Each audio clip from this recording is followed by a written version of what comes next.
What is up, everybody? This is your boy Obi, and the story I got for you today might curse you. Maybe.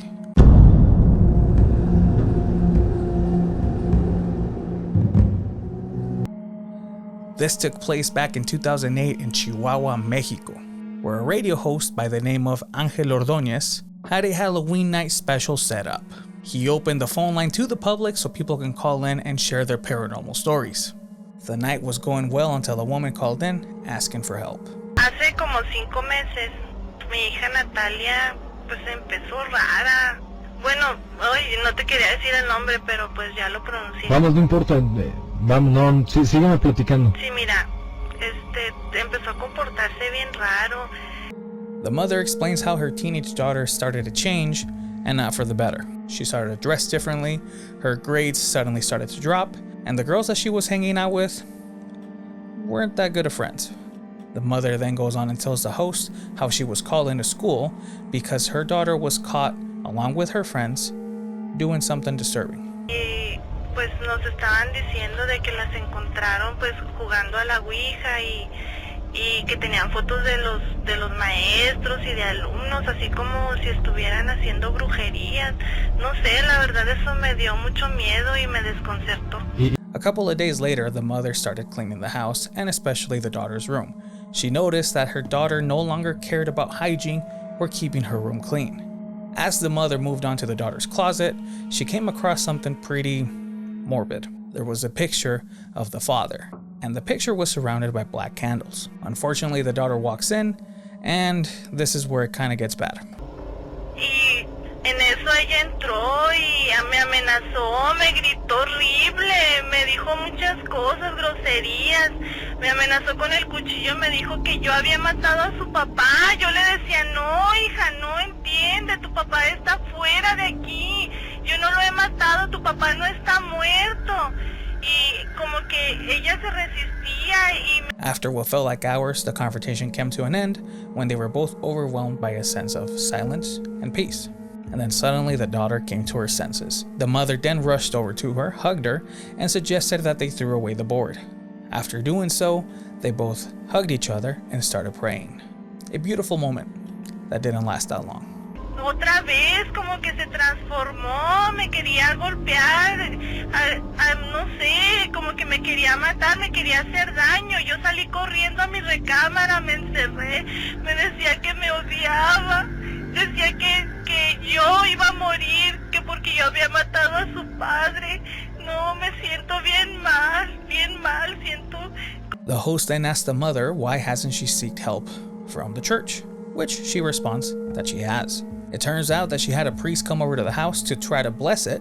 However, the daughter didn't take that kindly. Llevó agua bendita y empezó a platicar con ella, pero no sé, ella qué le pasa, él empezó a rezar y él empezó a echarle agua bendita, pero se transformó completamente, empezó a oler muy mal, así no, pues no te puedo explicar la forma en que ella se puso.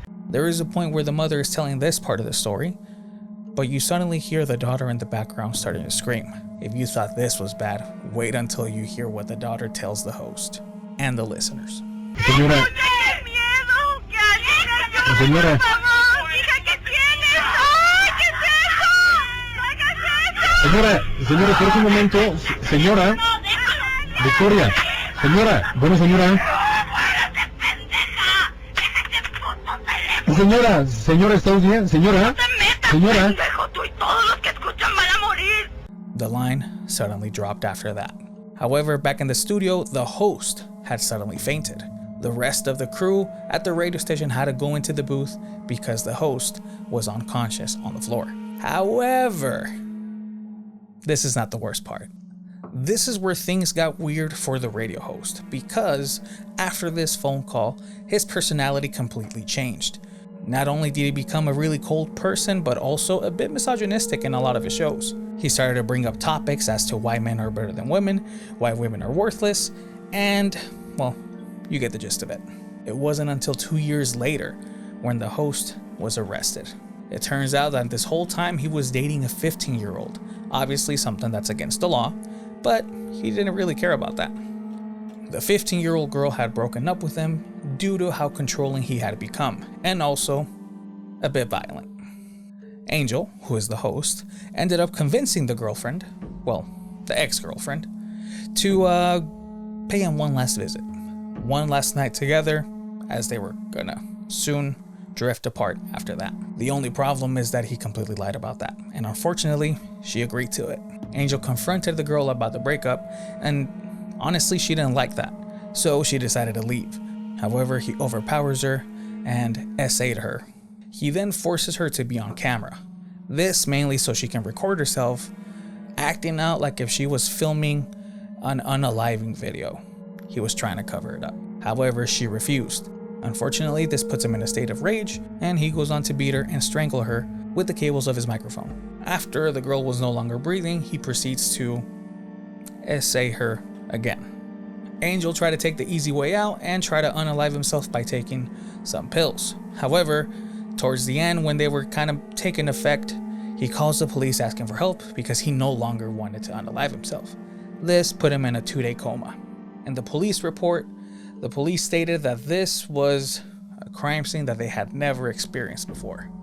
The body of the girl was unrecognizable from the amount of times that he was beating her, not only with his hands, but also with the wall and other objects that were around her body. Angel was then served justice and sentenced to 30 years in prison. This was back in 2010. So technically he's already halfway there. And that was it for this episode. Before I leave, I want to give all of you a huge thank you for all the positive feedback that the last episode got. As with any project, the first episode may not be the best one. However, you guys will start to notice that each one of these is going to get better and better and better. Not in terms of topics, but production. You guys will do me a huge solid if you can like and share this. And remember, if you hated it, let me know what you hated about it. Help me entertain you. I want to thank you all one more time. I am your host, Obi, and you all have a great night.